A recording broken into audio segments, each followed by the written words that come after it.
Bismillah.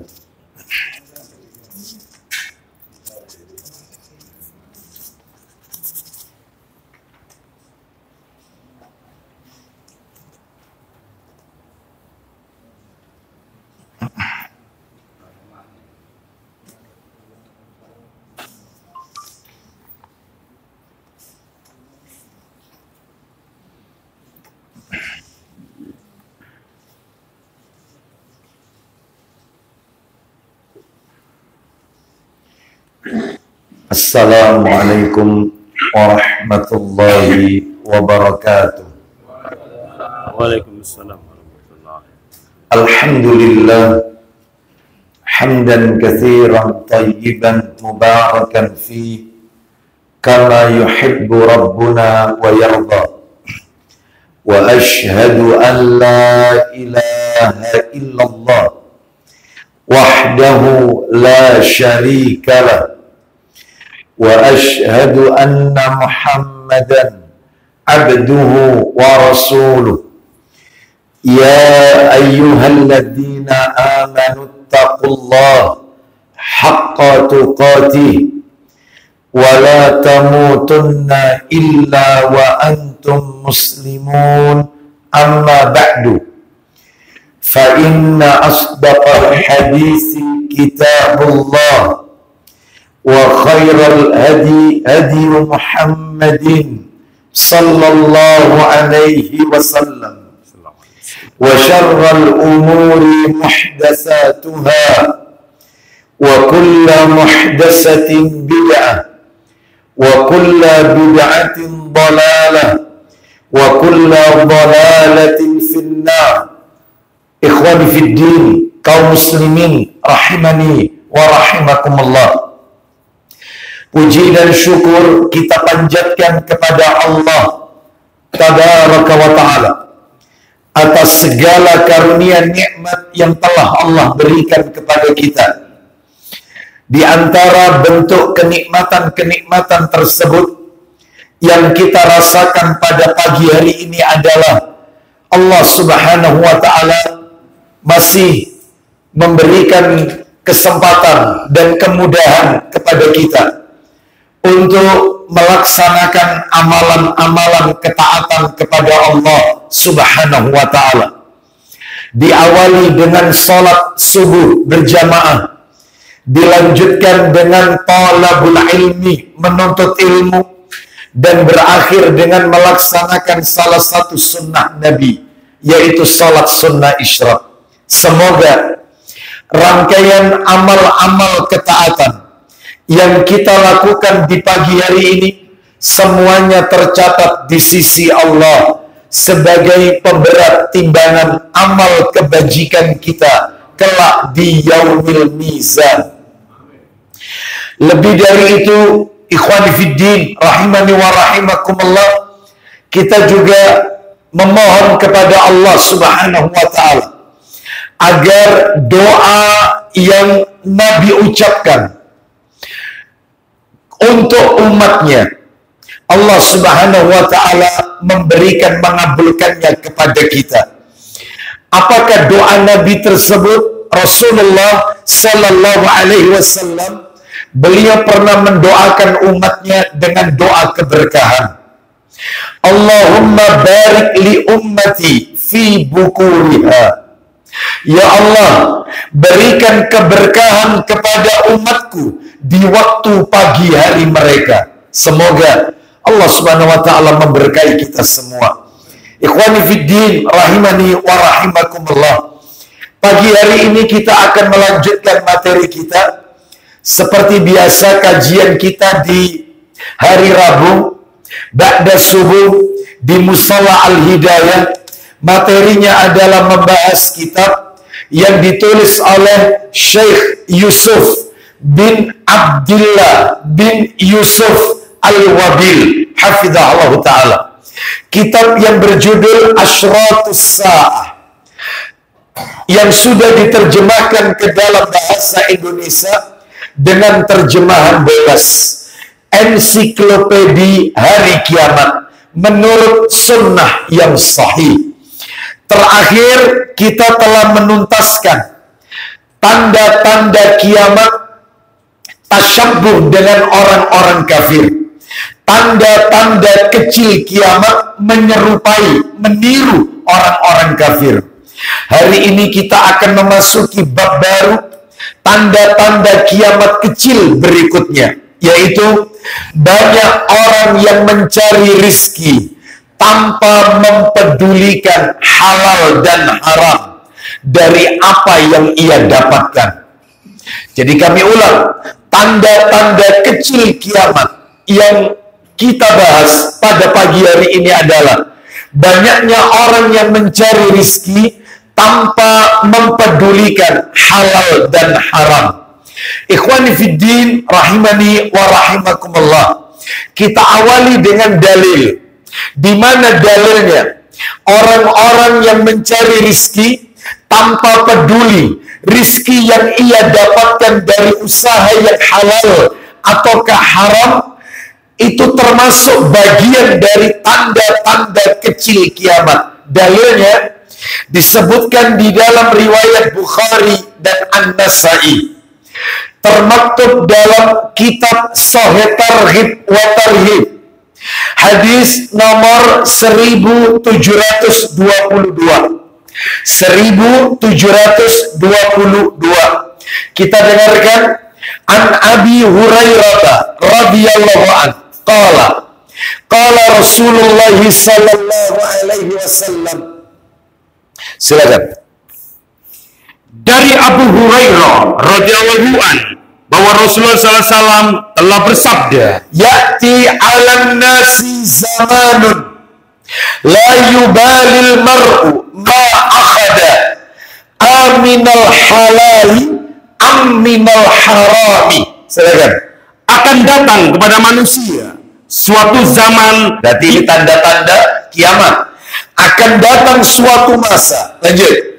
di mana seseorang tidak peduli apa yang dia ambil dari yang halal atau dari yang haram. Nah, akan datang suatu masa ketika seseorang tidak mempedulikan lagi apakah halal ataukah haram harta yang ia peroleh. Apalagi ikhwani fiddin rahimani wa rahimakumullah, muncul satu kalimat di masyarakat yang mungkin sering kali kita dengarkan kalimat ini. Cari yang haram saja susah, apalagi mencari yang halal. Seakan-akan kalimat ini adalah menjadi legalitas untuk mencari harta dengan cara-cara yang tidak halal. Begitulah sebagian kenyataan di masyarakat kita, ikhwani fiddin rahimani wa rahimakumullah, terutama dalam masalah mencari rizki. Tidak sedikit di antara sebagian kaum muslimin yang mereka melanggar rambu-rambu syariat dalam mencari rizki. Oleh karenanya, agar kajian kita di pagi hari ini, tanda-tanda kecil kiamat tentang orang mencari rizki tanpa peduli apakah halal atau haram harta yang ia peroleh, itu tertata dengan baik materinya. Saya bagi menjadi dua materinya. Yang pertama adalah dalil-dalil. Dalil-dalil yang mana Allah dan Rasulnya Sallallahu Alaihi Wasallam memerintahkan kita untuk mencari dan memakan rizki yang halal. Di mana dalilnya? Ayat Qur'annya, hadis Nabinya, itu yang pertama. Setelah itu kemudian kita tingkatkan pembicaraan kita jika memang waktunya mencukupi. Yang kedua adalah penjelasan dari dalil-dalil tersebut. Baik. Ikhwani fiddin rahimani wa rahimakumullah. Kita bacakan terlebih dahulu yang pertama, dalil-dalil di mana Allah Subhanahu wa taala dan Rasulnya Sallallahu Alaihi Wasallam memerintahkan kita untuk mencari dan memakan rizki yang halal. Dalilnya banyak, ikhwani fiddin. Di antaranya adalah yang pertama, dalil pertama ini. Dalil yang pertama, silakan bisa dibuka hadis riwayat Muslim dan Tirmidzi dalam kitab Sahih Targhib wa Tarhib, hadis yang ke 1717. Nomornya mudah diingat ya, 1717, 1717, bersumber dari sahabat Abu Hurairah radhiyallahu an. Silakan. Dari Abu Hurairah radhiyallahu an, ia berkata, Ya. Rasulullah SAW telah bersabda. Kita dengarkan isi sabdanya dalam hadis yang diriwayatkan oleh Muslim dan Tirmidzi ini. Innallaha thayyibun la yaqbalu illa thayyiban. Silakan. Sesungguhnya Allah itu Maha baik dan tidak menerima kecuali yang baik. Nah, sebelum dilanjutkan ini hadisnya, kita jelaskan saja per lafaz atau per kalimat ya. Kita dengarkan tadi, innallaha ta'ala thayyibun la yaqbalu illa thayyiban. Sesungguhnya Allah itu thayyib dan Allah tidak menerima kecuali yang baik-baik saja. Berdasarkan kalimat ini berarti dapat kita ambil kesimpulan Allah itu memiliki nama yang baik. Salah satunya At-Tayyib. Ikhwani fiddin rahimani wa rahimakumullah. Nama-nama Allah tidak terbatas dengan 99 nama Asmaul Husna. Tidak terbatas. Justru nama-nama Allah itu banyak, tidak terbatas dengan 99 nama. Mana dalilnya? Mana dalil yang menunjukkan nama Allah itu lebih dari 99 nama yang mungkin di antara kita sudah pada hafal. Selain Al-Malik, Al-Quddus, ya As-Salam, Ar-Rahman, Ar-Rahim, Al-Awwal, Al-Akhir, Al-Hayyu, Al-Qayyum, Al-Zahir, Al-Batin, ya. Selain yang kita sudah hafal, itu lebih dari itu. Mana dalilnya? Coba minta tolong dibuka hadis itu, ditahan dulu, nanti dilanjutkan lagi. Tolong dibuka ayatnya dalam Al-Quran surat Luqman. Kita dengarkan surat Luqman, surat yang ke-31. Luqman surat ke-31, ayatnya ayat yang ke-27. Kita dengarkan. Ya, silakan. Dan seandainya pohon-pohon di bumi menjadi pena. Perhatikan baik-baik. Seandainya pohon-pohon di muka bumi ini menjadi pena, lalu kemudian Dan laut menjadi tinta. laut menjadi tintanya, terus Ditambahkan kepadanya 7 laut lagi. setelah Sesudah keringnya. baik, laut menjadi tintanya, lalu ditambah lagi 7 lautan sesudah keringnya. Bayangkan, seluruh pohon di muka bumi menjadi pena, seluruh lautan di muka bumi ini, lalu ditambah 7 lautan lagi, itu menjadi tinta. Lanjut.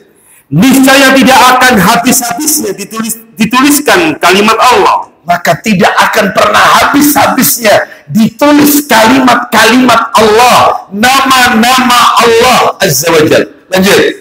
Sesungguhnya Allah Maha Perkasa lagi Maha Bijaksana. Ini menunjukkan kepada kita bahwasanya nama Allah tidak terbatas 99.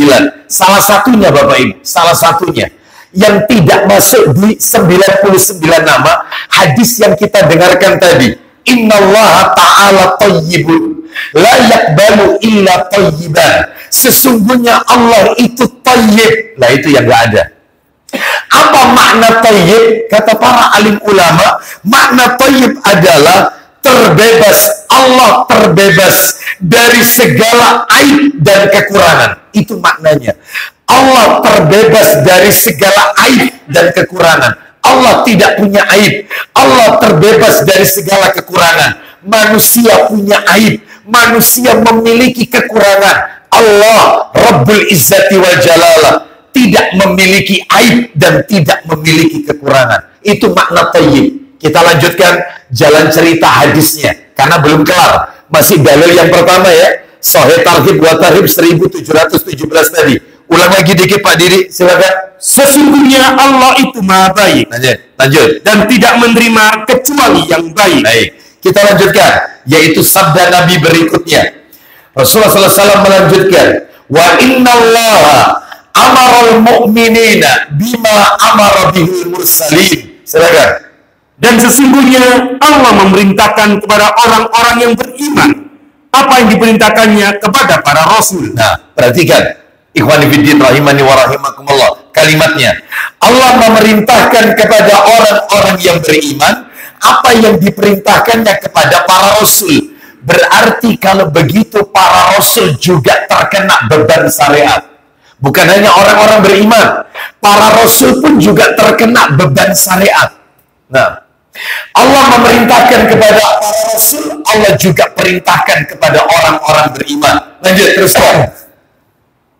Seraya berfirman, Baik, faqala disebutkan, yaitu faqala, seraya Allah Subhanahu wa taala berfirman, ya ayyuhar rusul kunu minat thayyibati wa a'malus salihah. Silakan.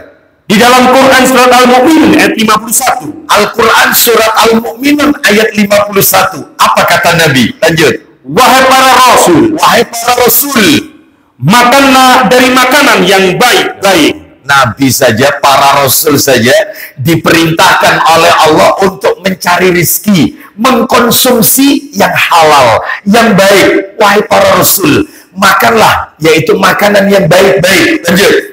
Dan kerjakanlah amal yang salih. Baik. Terus, Sesungguhnya aku maha mengetahui apa yang kalian kerjakan. ikhwani fiddin rahimani wa rahimakumullah. Lihat tadi. Nabi membacakan firman Allah Al-Mu'minun ayat 51 tanpa membaca ta'awudz.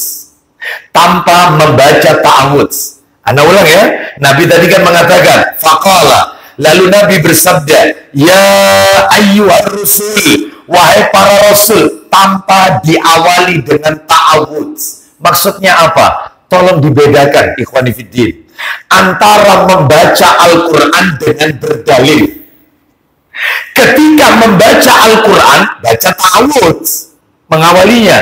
Ketika sedang berdalil, nggak perlu baca ta'awudz. Jadi nggak perlu misalnya seorang khotib, jamaah sekalian, apa yang kami sebutkan tadi sebagaimana firman Allah Ta'ala. Allah berfirman dalam Al-Quran, misalnya nih, suratnya surat apa misalnya ayat sekian, lalu dia baca a'udzubillahi, nggak perlu, karena dia sedang berdalil, bukan membaca Al-Quran. Lihat Nabi sedang berdalil ketika Nabi mengatakan Allah memerintahkan orang-orang yang beriman sebagaimana Allah memerintahkan para rasul, sebagaimana firman-Nya. Berarti Nabi berdalil. Lalu kemudian Nabi membacakan Al-Mu'minun ayat 51. Jadi tolong dibedakan membaca Al-Quran dengan berdalil. Ya, jadi ini yang disebutkan oleh para alim ulama. Terus kita lanjutkan. Setelah itu kemudian, Dan Nabi membaca Quran surat Al-Baqarah 172. tadi kan Al-Mu'minun ayat 51. Sekarang Nabi bacakan lagi nih, yaitu Al-Baqarah ayat 172. Apakah Nabi membaca ta'awudz? Tidak. Lanjut, silakan. Wahai orang-orang yang beriman, Tanpa ta'awudz, tanpa didalil dengan ta'awudz. Karena Nabi sedang berdalil, bukan membaca Al-Quran. Ulang lagi, wahai orang-orang yang beriman, silakan. makanlah di antara rizki yang baik-baik yang kami berikan kepada kalian. Sehingga perintah Allah kepada para rasul dan perintah Allah kepada orang-orang yang beriman itu sama. Intinya apa?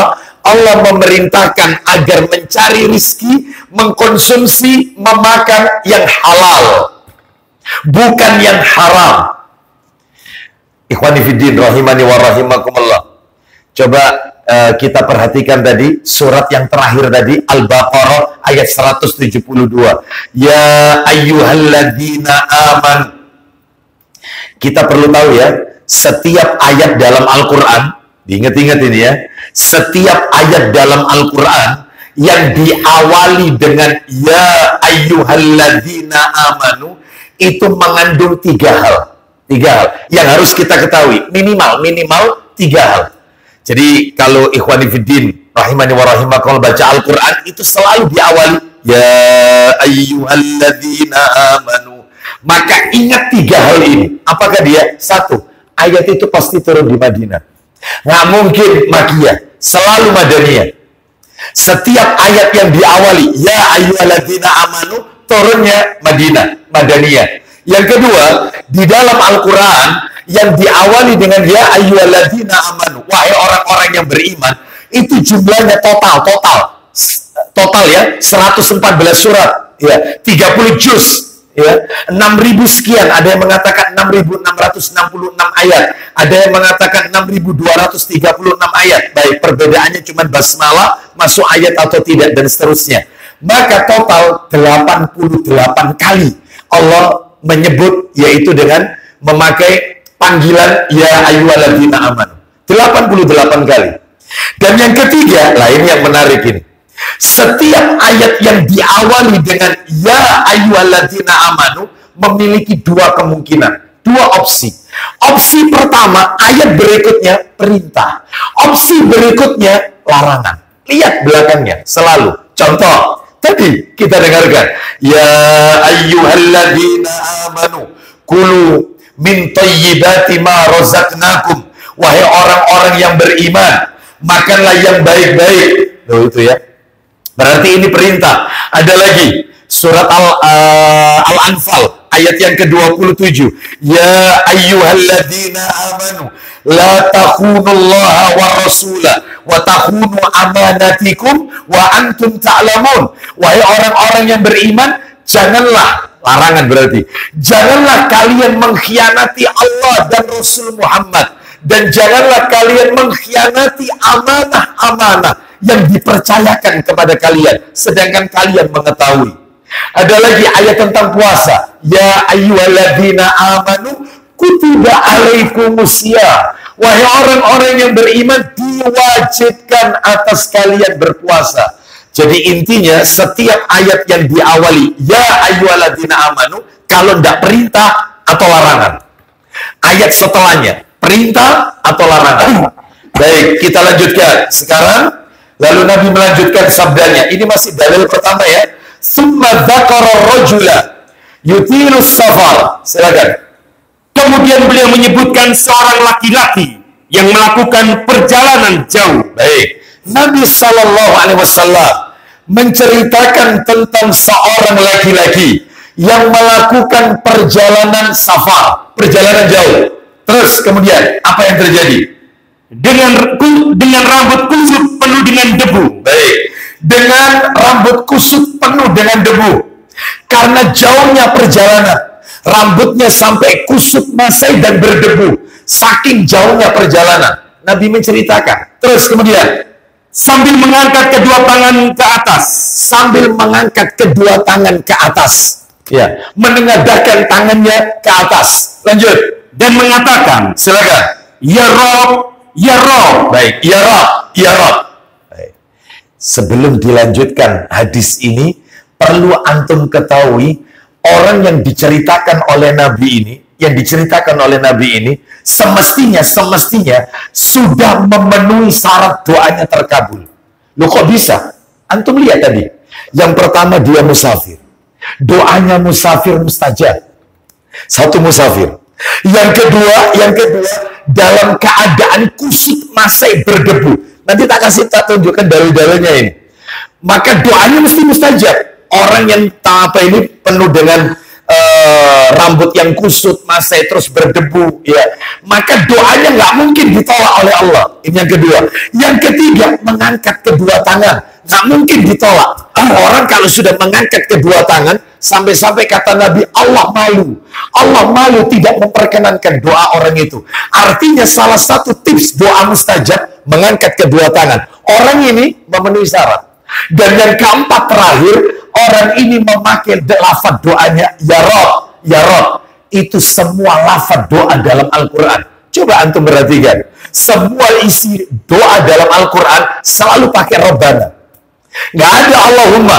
Rabbana atina fid dunya hasanah, Rabbana atina min ladunka rahmah, Rabbi firli wali walidayya waliman dakhala baitiya mu'minan walil mu'minina wal mu'minat. Rabbana firli, Rabb lagi. Rabbana firli wali walidayya walil mu'minina yauma yakumul hisab. Rabbana hablana min. Coba. Rabbana la tuzigh qulubana. Semuanya Rabb. Dan orang ini ya Rabb mestinya memenuhi syarat. Mana dalilnya yang tadi saya janjikan? Satu, orang ini memenuhi syarat apa tadi? Musafir. Mana dalilnya musafir itu doanya mestinya mustajab? Dalilnya minta tolong Sahih Targhib wa Tarhib di jilid yang sama, nomornya 2277. Coba. 2277, 2277, 2277. Ya, ketemu. Cepat dikit tadi. Iya. Kalau lab itu. Silakan. Ini lo ke lab ini. Iya. Mohon maaf. 22 mundur aja. 2227. Oh. 2227. 2227. Ya. 2227. Iya, silakan. Baca. Iya.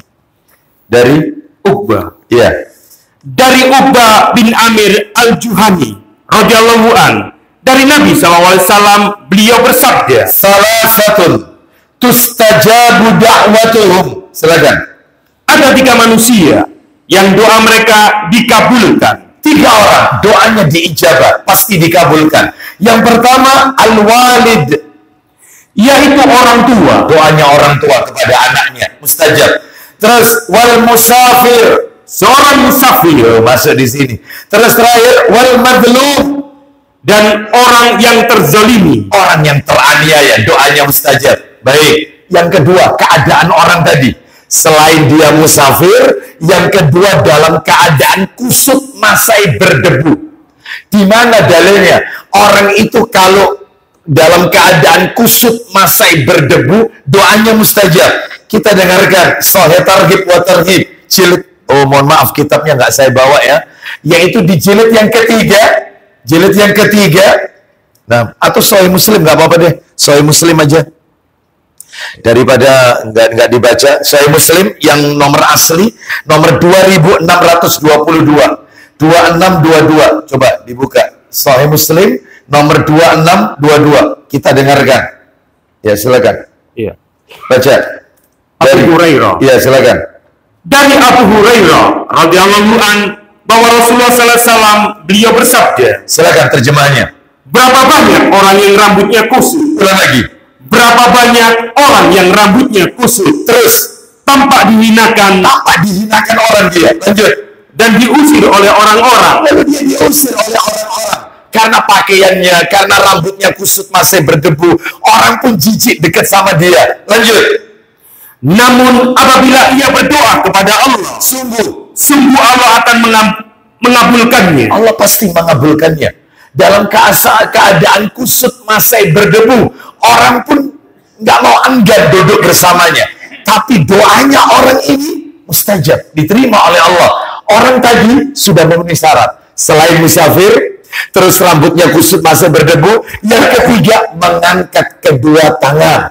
Ya, mana dalilnya kalau mengangkat kedua tangan bagian daripada doa diijabah? Dalilnya di dalam kitab Sahih Targhib wa Tarhib. Nah ini jilidnya jilid 3. Qadarullah nggak kebawa, tapi nggak apa-apa. Kita akan bacakan tetap. Nomornya 1635. 1635. Nah, kita dengarkan 1635. Nah, silakan ini mungkin dibantu Pak Didi, dibacakan. 1635. Nah, ini sudah ketemu. Dari Salman Al-Farisi radhiyallahu an. Silakan. Baca. Mana? Ya, itu 1635. Iya. Silakan. Dari Salman radhiyallahu an, ia berkata, Iya. Rasulullah SAW bersabda, Isinya. sesungguhnya Allah Maha Malu lagi Maha Pemurah. Lanjut. Dia malu apabila seseorang mengangkat kedua tangannya kepadanya. Allah malu kepada seorang hamba yang mengangkat kedua tangannya. Lanjut. Untuk menolaknya dengan tangan kosong. Baik. Allah malu membiarkan orang itu pada saat berdoa dengan kedua tangannya dibiarkan dengan tangan kosong. Artinya tidak diterima oleh Allah Azza wa Jalla. Maksudnya Allah pasti mengabulkan doanya. Berarti orang ini telah memenuhi syarat ketiga. Yang keempat, doanya pakai doa dalam Al-Quran yang diawali dengan Rabb, bukan Allahumma. Rabb, ya Rabb, ya Rabb. Mestinya orang ini doanya dikabulkan. Nah, sayang beribu sayang.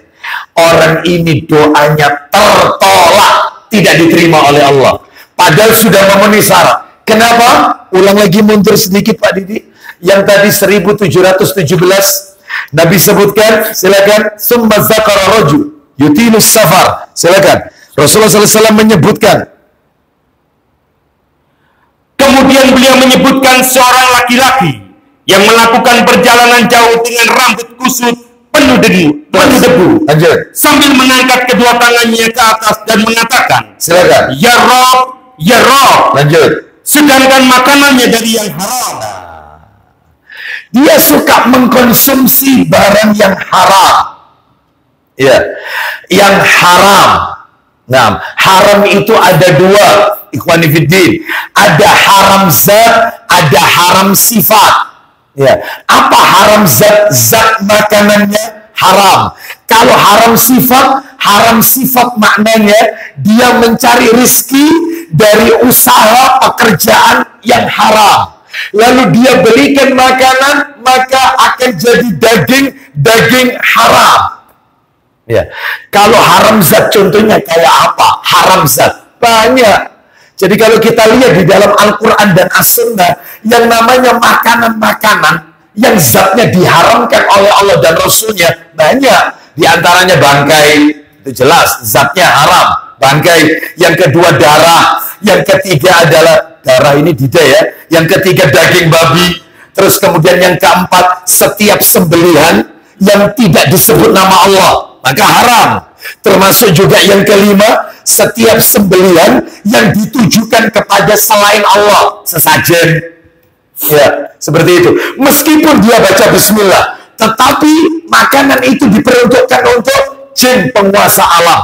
Untuk diperuntukkan untuk penguasa pantai selatan misalnya, penunggu kawah misalnya, maka ini semua syirik dan makanannya haram untuk dimakan.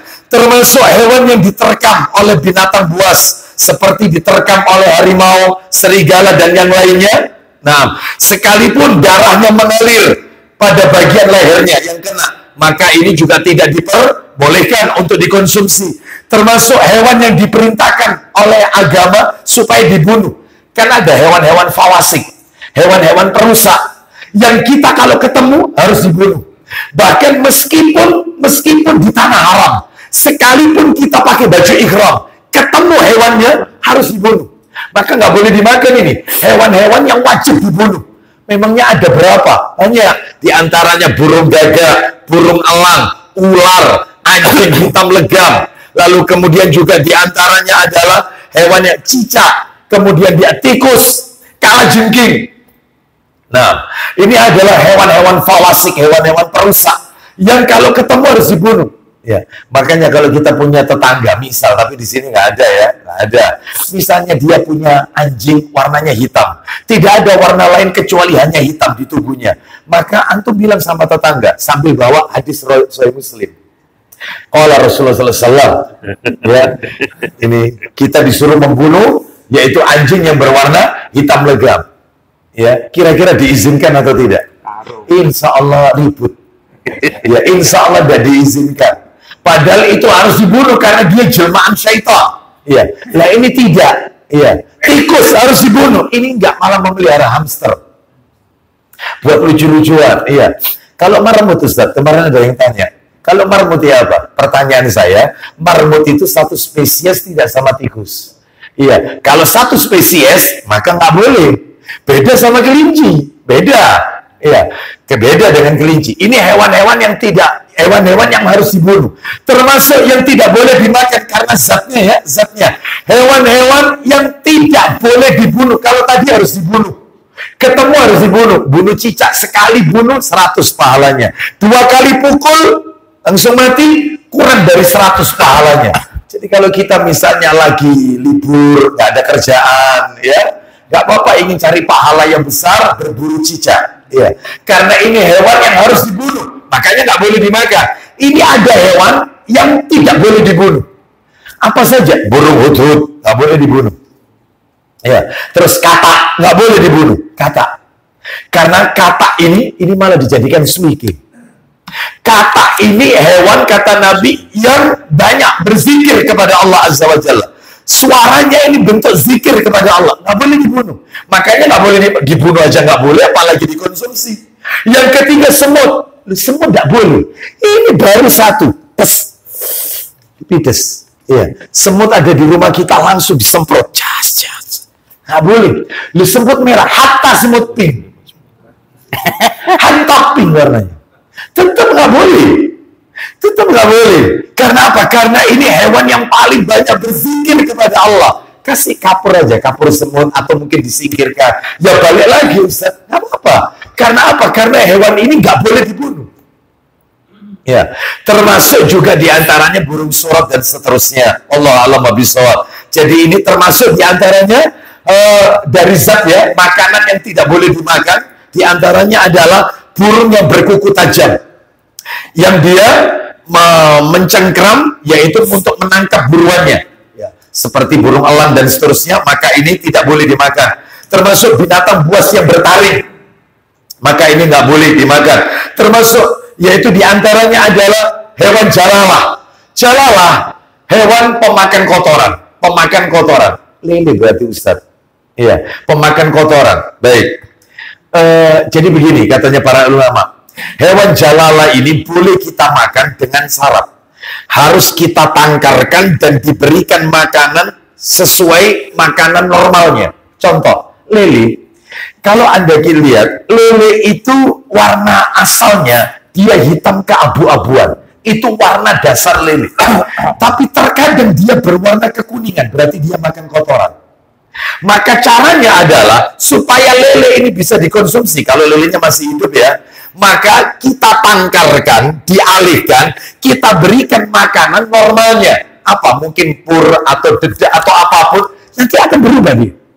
Ayam itu halal. Tapi terkadang lihat di pasar, ketika seseorang membeli ayam, terkadang ada paruhnya, apa itu, cucuknya itu ya, bagian mulutnya itu, ada yang kehitaman, berarti dia suka mematuk kotoran. Warna normalnya ayam, dia kemerahan, atau mungkin kekuningan, itu normalnya. Nah ini kehitaman, maka caranya, ayam ini kalau masih hidup, maka ditangkarkan, diberikan makanan normalnya, jagung, maka dia akan berubah nanti, tidak hitam lagi. Nah itu kalau dimakan, ya karena dia memakan makanan, namanya hewan jalalah, hewan pemakan kotoran, nggak boleh dimakan, harus ditangkarkan dulu sehingga nanti akan sudah berubah, baru boleh kita konsumsi. Termasuk ya ada yang tanya, bagaimana Ustadz dengan hewan yang hidup di dua alam? Hewan yang hidup di dua alam itu katanya tidak boleh Ustadz. Setahu saya Bapak Ibu sekalian, saya punya materi khusus tentang ini, beberapa fatwa dari Lajnah Daimah, Komisi Fatwa Saudi Arabia untuk seluruh dunia, itu beberapa hewan-hewan laut yang katanya hewan di dua alam, hidup di dua alam. Contohnya kepiting atau rajungan, maka halal fatwa ulama. Kepiting, rajungan halal. Terus kura-kura dan penyu itu halal. Kura-kura, penyu halal, asalkan disembelih dulu.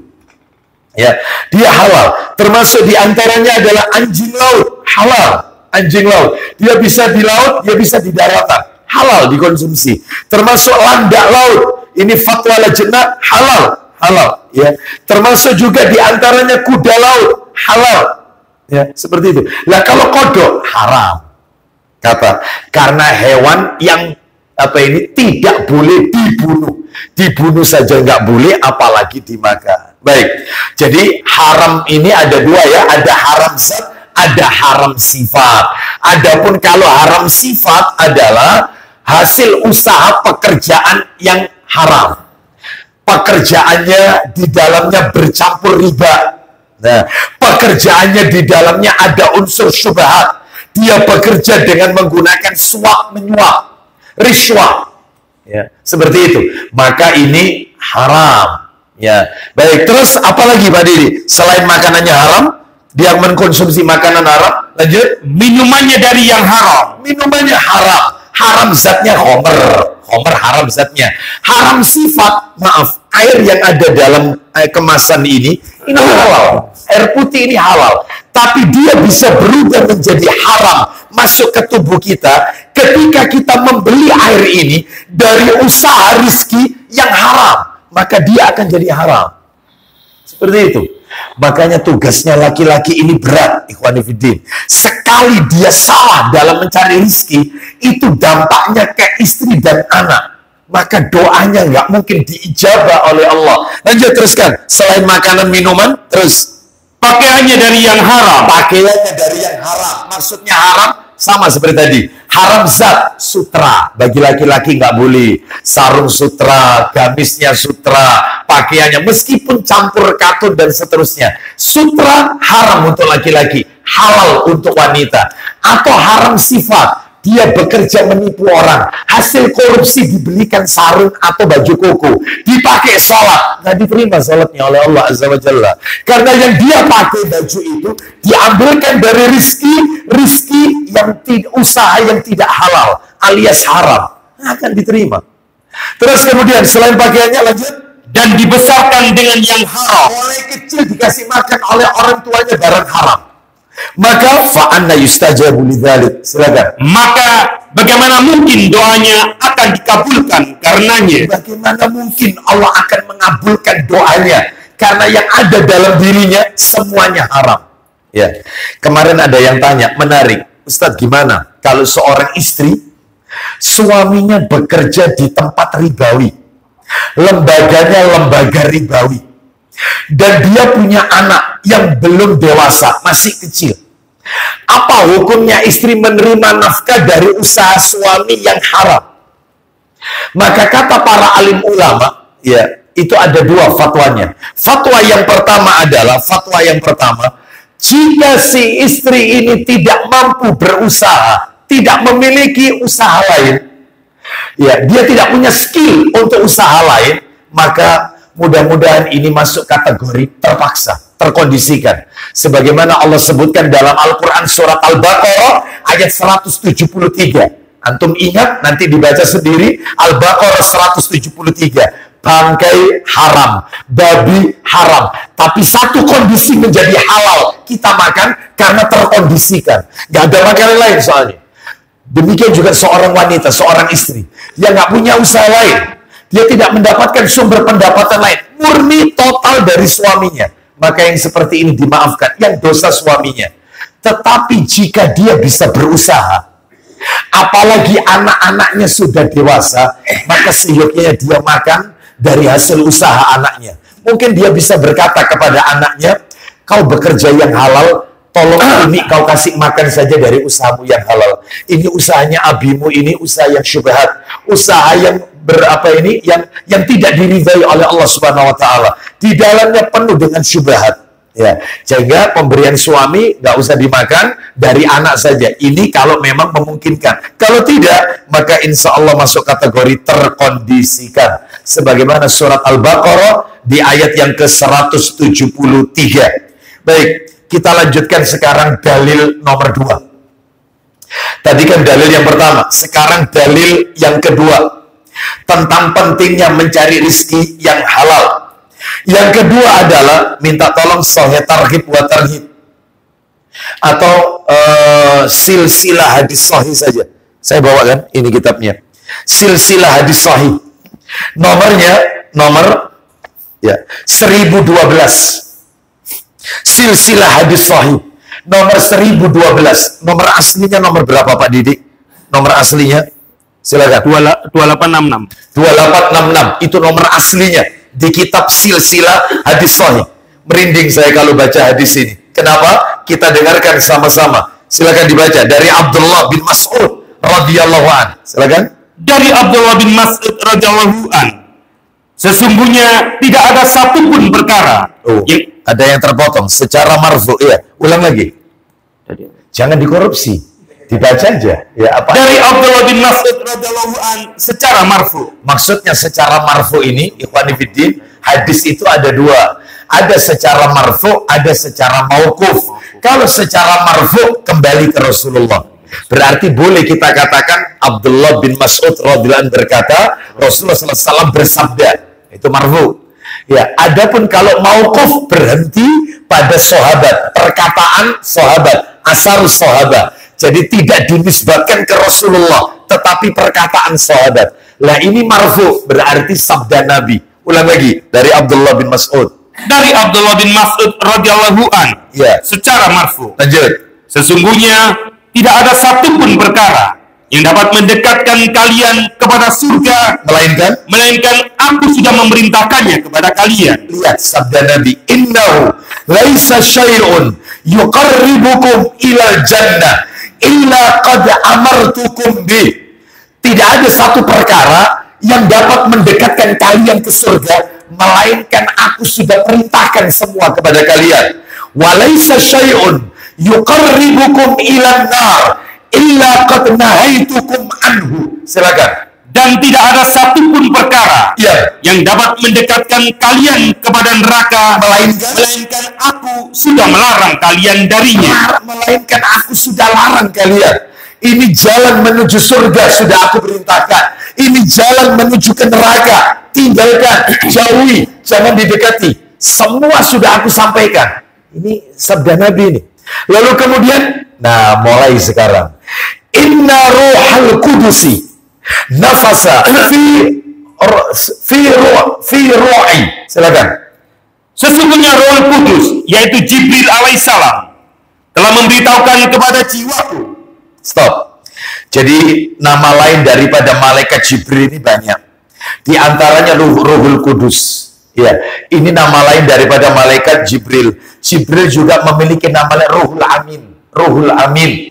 Ada juga malaikat Jibril punya nama Ruh. Sebagaimana kalau kita baca surat Al-Qadr, ya, tanazzalul malaikatu waruhu fiha biidzni rabbihim min kulli amr. Nah, itu Ruh Jibril turun. Nama lain daripada malaikat Jibril banyak. Baik, Ruhul Kudus telah menyampaikan, membisikkan ke dalam batinku. Apa itu? Firman Allah Ta'ala, apa ini sabda Nabi Sallallahu Alaihi Wasallam, inna nafsan la tamutu hatta tustakmala rizquha. Silakan. Bahwa seorang manusia tidak akan mati sehingga rezekinya disempurnakan. Ya, manusia tidak akan pernah mati sampai rizkinya telah disempurnakan. Dia sudah memakan semua jatah rizkinya, maka dia waktunya meninggal dunia. Makanya kata para alim ulama ketika menjelaskan hadis ini, diceritakan bahwa ada seseorang yang dia masuk ke dalam sumur, lalu orang itu berteriak minta pertolongan, lalu orang-orang yang ada di atas sumur menolong orang tersebut. Setelah ditolong, dinaikkan ke atas, karena orang ini masih shock karena dia baru jatuh ke dalam sumur, maka diberinya segelas air. Diberi segelas air untuk menenangkannya. Setelah dia minum, tenang, orang-orang yang menolongnya bertanya, gimana ceritanya kamu bisa masuk ke dalam sumur ini? Mulailah dia bercerita. Bukan hanya bercerita, dia juga mempraktekkan adegan gimana dia kok bisa jatuh. Dia pun berdiri di bibir sumur, terpeleset lagi, jatuh lagi. Yang kedua, dan meninggal dunia. Lalu kata para alim ulama, apa hikmah yang bisa kita ambil? Yang pertama kali ditolong dia masih hidup karena jatah rizkinya segelas masih ada. Masih ada. Makanya dia hidup. Ya, begitu ini sudah diminum, dihabiskan, jatuh kedua, meninggal dunia. Makanya benar Nabi bersabda, inna nafsan la tamutu hatta tustakmala rizquha. Manusia tidak akan mati sehingga dia telah menghabiskan jatah rizkinya. Lanjut, teruskan. Fattaqullaha wa ajmilu fit talab. Silakan. Oleh karena itu, bertakwalah kalian kepada Allah dan bersungguh-sungguhlah dalam meminta kepadanya. Nah, terus lanjutkan aja. Silakan. Janganlah sekali-kali keterlambatan rizki kalian. Janganlah sekali-kali datangnya rizki yang terlambat itu. Kita nggak dapat usaha sekian lama, ternyata kita nggak dapat untung, bahkan mungkin tidak laku dan seterusnya. Janganlah keterlambatan rezeki itu menyebabkan kalian, lanjut, menyeret kalian untuk mencarinya dengan cara bermaksiat kepada Allah. Janganlah kalian atas keterlambatan rezeki itu menjadikan kalian melakukan hal-hal yang diharamkan oleh Allah Subhanahu wa taala. Ya, ini yang tadi yang punya prinsip, ya cari yang haram saja susah, apalagi cari yang halal, sehingga menghalalkan segala cara. Terus lanjut kemudian, sungguh perbendaharaan di sisi Allah tidak akan mampu dicapai melainkan dengan mentaatinya. Fa innallaha la yudraku ma indahu illa bi ta'atihi. Sesungguhnya rizki di sisi Allah tidak akan mampu diperoleh kecuali dengan mentaati Allah Azza wa Jalla. Baik. Jadi ini bukti ikhwani fiddin rahimani wa rahimakumullah, bahwasannya mencari rizki harus berhati-hati, jangan sampai menyeret kita pada hal-hal yang diharamkan oleh Allah Subhanahu wa taala. Baik. Kita lanjutkan sekarang dalil yang ketiga. Dalil yang ketiga adalah Sahih Targhib wa Tarhib. Nomornya nomor 1728. 1728. Ayo dibuka. 1728. Silakan. 1728. Ini masih dalil-dalil ya, belum penjelasannya. Silakan. Dari Jabir bin Abdullah radhiyallahu anhu bahwa Nabi SAW telah bersabda. Apa kata Nabi kepada Ka'ab bin Ujrah radhiyallahu anhu? Silakan. Wahai Ka'ab bin Ujrah, Ya, innahu la yadkhulul jannata lahmun nabata min suhtin. Silakan. sesungguhnya tidak akan masuk surga. Ulang lagi. Sesungguhnya tidak akan masuk surga daging yang tumbuh dari usaha yang haram. Nggak mungkin masuk surga daging yang tumbuh dari usaha yang haram. Hati-hati ya, jangan sampai kita berbisnis, bisnisnya bisnis yang haram, yang tidak diridhai oleh Allah Subhanahu wa taala. Lalu yang terakhir, yang keempat, dalil yang keempat adalah yaitu disebutkan, nah ini kitabnya tidak ada, di dalam kitab Hilyatul Auliya. Hilyatul Auliya, perkataan sahabat Ibnu Abbas radhiyallahu anhuma. Dalam kitab Hilyatul Auliya di juz yang pertama, halaman 326. Saya bacakan aja. Ibnu Abbas radhiyallahu anhuma berkata, "Ma min mu'minin wala fajirin illa waqad kataballahu ta'ala lahu rizquhu minal halal." Artinya, ya, seorang mukmin dan seorang yang fajir. Mukmin dan fajir. Siapa fajir? Pelaku maksiat. Orang yang beriman dengan mereka yang suka berbuat maksiat, jatah rizkinya yang halal sudah Allah tetapkan di langit. Sudah. Mukmin dikasih rezeki, fajir dikasih rezeki. Baik, sudah ya. Terus kemudian masih koma ini. Fa in sabara hatta ya'tihi atahullahu ta'ala. Jika dia sabar dalam mencari rezeki, sabar, ya, dia tidak nipu orang, dia tidak melakukan suap menyuap, dia tidak makan riba, sabar. Dia lakukan mencari rezeki ini sesuai dengan perintah Allah, dia hindari yang syubhat-syubhat. Ya. Baik, dia sabar, maka rezeki itu akan datang kepadanya. Allah akan berikan. Nggak mungkin meleset rezeki itu. Terus, lah ini berikutnya ini. Wa inna jaza'a fatanawalu syai'an minal haram. Ya, namun jika dia tidak sabar, nggak sabar cari rezeki, makan hartanya orang, nipu sana, ya bohong sana, ya sumpah palsu untuk melariskan barang dagangannya. Wallahi, pakai sumpah lagi. Wallahi, ini barang kualitas nomor 1. Kalau mana barang ini? Inti kalau punya barang ini, oh sudah istimewa sudah. Tidak ada orang punya barang ini. Pakai sumpah lagi, padahal dusta. Dia tidak sabar lalu menempuh cara yang haram, maka naqasallah min rizkihi al-halal. Maka jatah rizkinya yang halal, yang masih ada di langit, dikurangi terus oleh Allah. Jatah rizkinya yang halal, yang masih ada di langit, dikurangi oleh Allah. Berarti kalau gitu Ustadz, kesimpulannya, semakin orang itu melakukan maksiat dosa, berarti jatah rizkinya yang ada di langit, yang halal, berkurang. Iya. Lah kalau berkurang terus habis, innalillah, waktunya meninggal. Kembali ke hadis tadi. Tidaklah seorang manusia itu meninggal, kecuali dia telah menghabiskan semua jatah rizkinya. Oleh karena itu, berarti kalau gitu kebalikannya, semakin dia taat kepada Allah, maka rizkinya semakin ditambah oleh Allah Subhanahu wa taala. Sebagaimana sabda Nabi, "Innallaha la yudraku ma indahu illa bi ta'atihi." Rizki di sisi Allah tidak akan mampu diperoleh kecuali dengan mentaati Allah Azza wa Jalla. Nah, terus pertanyaannya adalah gimana caranya menjadi atau mencari rizki yang halal? Syaratnya dalam mencari nafkah, cari rizki itu apa? Rambu-rambunya apa? insya Allah pada kajian berikutnya, insya Allah. Ya, ini syaratnya nanti ada beberapa. Ikhwan fillah, termasuk nanti saya akan jelaskan masalah suap menyuap. Apa bedanya antara suap dengan hadiah? Nah, kan begitu. Ya, karena ini bahaya, Ya, seseorang yang telah digaji, ya, terus kemudian dia menerima tips, maka itu haram. Itu haram. Seorang imam digaji oleh takmirnya, tiba-tiba ada jamaah karena dia merasa bacaan imam ini menyentuh hatinya, lalu dia dikasih sesuatu, entah itu uang atau kue atau apapun, khusus untuk imam. Itu kalau dia tidak laporkan kepada takmirnya, dia makan haram, haram karena dia telah mendapatkan gaji. Ya, maka orang yang sudah digaji nggak boleh menerima tips, dan kita jangan suka ngasih tips, jangan.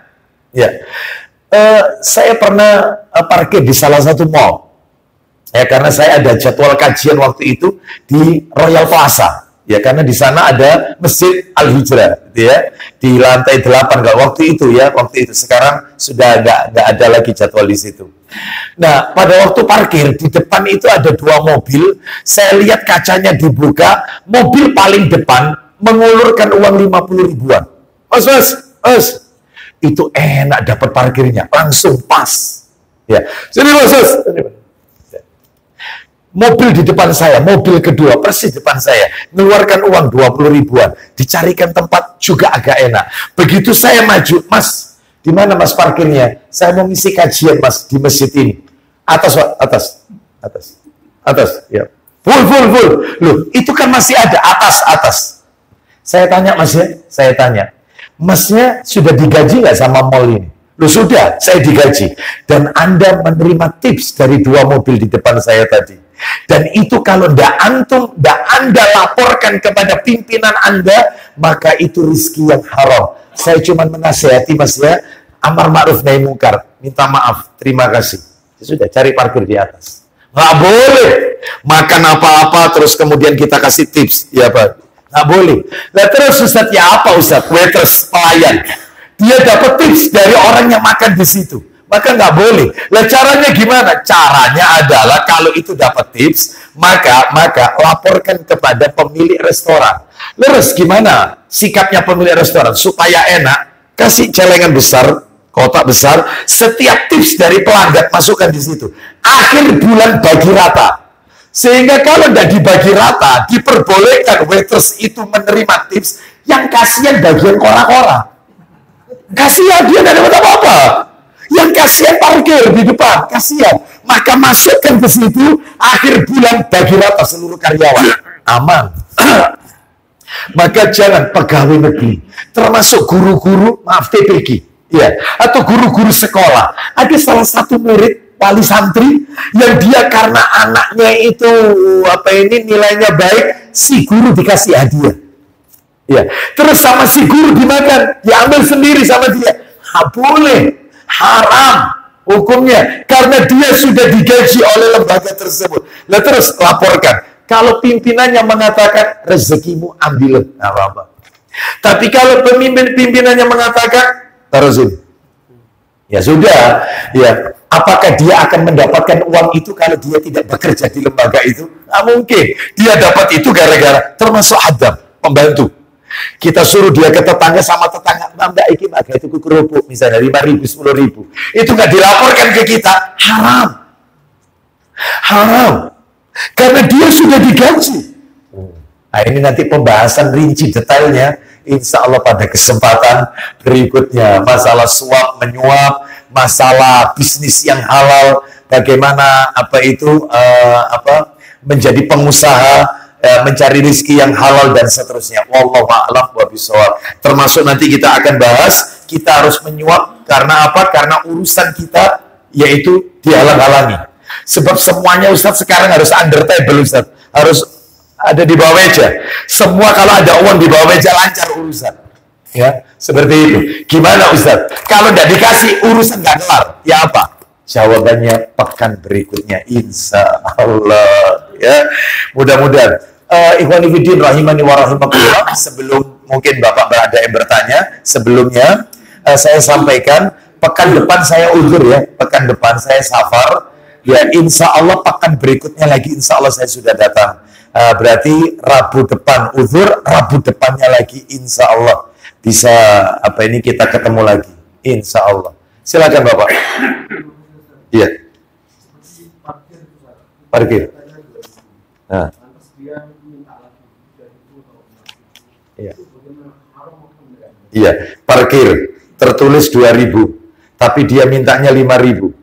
Bahkan ada yang sampai 15.000, Bapak. Ada.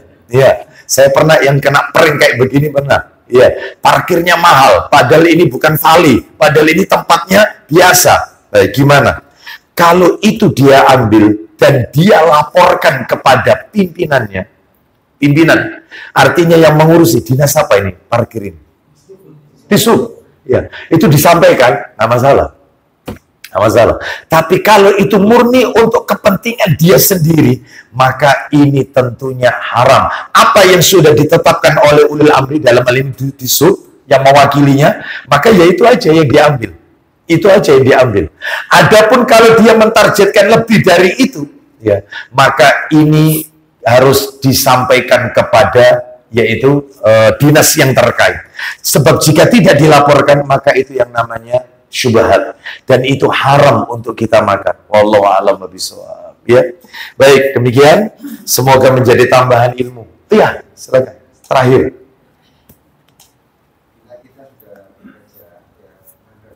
Iya, iya. Usaha. Terus orang tadi itu yang membeli sama kita memberi. Iya. Iya. Baik. Jadi seseorang mengantarkan orang, dia bekerja di perusahaan itu ya. Oh, pribadi, enggak apa-apa. Enggak apa-apa. Kan dia usaha sendiri. Lalu dia ngantarkan kan? Lalu kemudian dia diberikan sesuatu.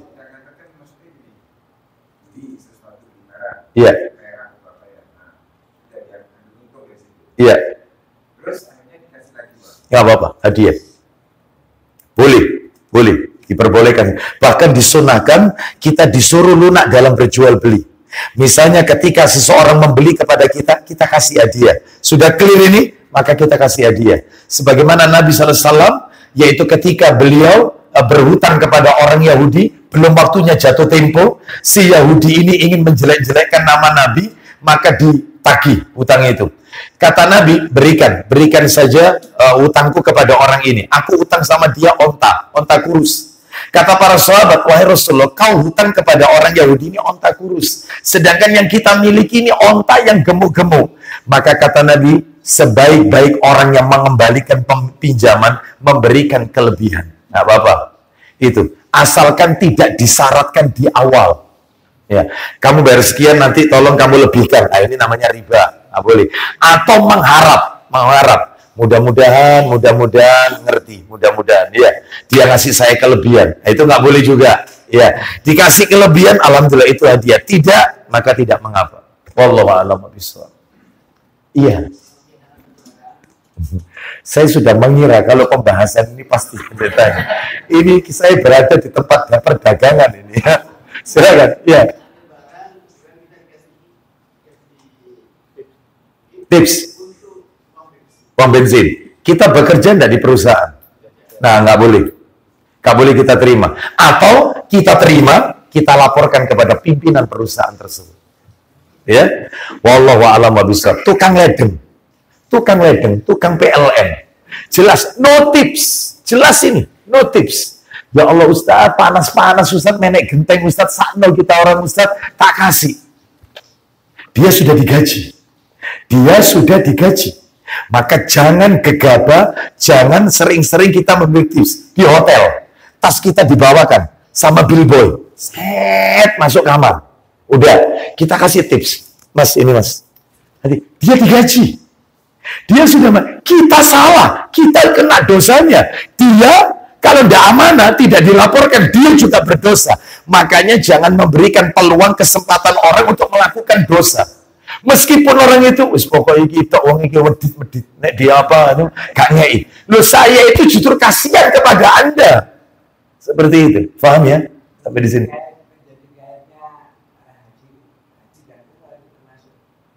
haji dan umroh. Kalau dia kan sudah dapat gaji dari KBI ya, ternyata ada jamaah yang ngasih tips. Ustadz ini Ustadz, itu harus dilaporkan. Ada jamaah kita memberikan tips kepada saya. Ana sudah digaji sama KBI ini, maka ini pemberian. Kalau KBI-nya nggak apa-apa, itu rezekinya Ustadz, ambil aja, nggak masalah. Nggak masalah. Tapi kalau tidak, jangan diambil. Nah, itu ya. Ya apa Ustaz, kalau sudah terlanjur, taubat kepada Allah Azza wa Jalla. Ya istighfar, minta ampun kepada Allah Azza wa Jalla. Nah, ya.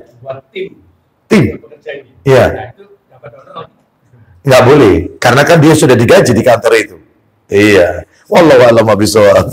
Kita tutup. Wassallallahu ala nabiyyina wa ala alihi washabihi wasallam. Subhanakallahumma wa bihamdika asyhadu an la ilaha illa anta astaghfiruka wa atubu ilaik. Wa akhiru da'wana anil hamdulillahi rabbil alamin. Assalamualaikum warahmatullahi wabarakatuh.